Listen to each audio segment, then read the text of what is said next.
देश में देर रात एंटी पेपर लीक कानून लागू किया गया और अब पेपर लीक करने पर 3 से 10 साल की सजा दी जाएगी। आपको भी बता दें कि लगातार हो रहे पेपर लीक के बाद केंद्र सरकार एक्शन में आ गई है। पेपर लीक कानून को लेकर केंद्र सरकार ने नोटिफिकेशन जारी किया है, जिसे लोक परीक्षा कानून 2024 का नाम दिया गया। लोक परीक्षा कानून 2024 के लागू होने के बाद सार्वजनिक परीक्षा में अनुचित साधनों का इस्तेमाल करने पर 3 से 10 साल की सजा और 10 लाख रुपए तक का जुर्माना भी लगाया जा सकता है।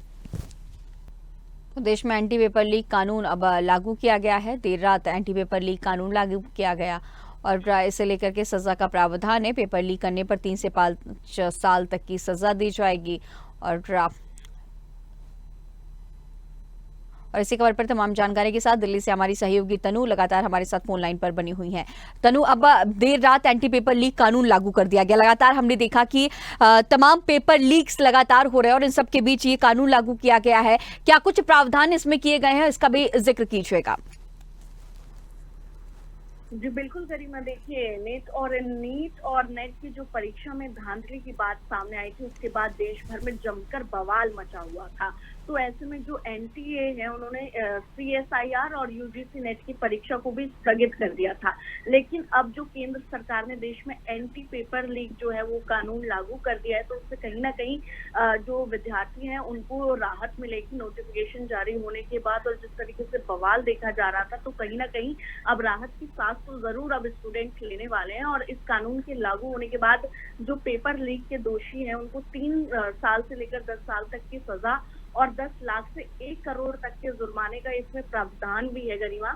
और इस कानून के दायरे में यूपीएससी, एससीसी, रेलवे और बैंकिंग भर्ती जो परीक्षाएं होती है और एनटीए की तरफ से जो आयोजित होती हैं परीक्षाएं, वो सभी इसमें आएंगी। साथ ही अगर कोई व्यक्ति या फिर ग्रुप मिलकर इस पूरी योजना के साथ पेपर लीक करता है तो उसको 5 से 10 साल की सजा और कम से कम 1 करोड़ रुपए के जुर्माने का प्रावधान है। वहीं गरिमा, अगर कोई संस्था पेपर लीक में शामिल है तो उसकी संपत्ति जो है वो नष्ट करने और परीक्षा का पूरा खर्च उसी संस्थान से वसूलने का भी इसके अंदर नियम है।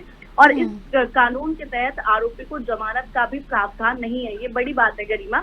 वहीं डीएसपी या असिस्टेंट जो कमिश्नर है उससे अगर छोटे पद पर काबिज कोई अधिकारी है तो इस कानून के तहत जो है वो जांच नहीं कर सकता। जो जिस तरीके से ये बवाल देखने को मिल रहा था देश भर में, तो अब कहीं ना कहीं राहत की सांस जो है वो स्टूडेंट्स लेंगे, क्योंकि जब ये लागू हुआ है तो अब स्टूडेंट्स को भरोसा हो गया है सरकार पे भी। और लगातार जो है केंद्रीय शिक्षा मंत्री धर्मेंद्र प्रधान भी ये बात कह रहे थे कि हम पेपर लीक रोकने के लिए और नकल रोकने के लिए कोई ना कोई जो है वो कानून पारित जरूर करेंगे, जिसमें कई कड़े प्रावधान होंगे। और अब ये कानून लागू भी हो गया है।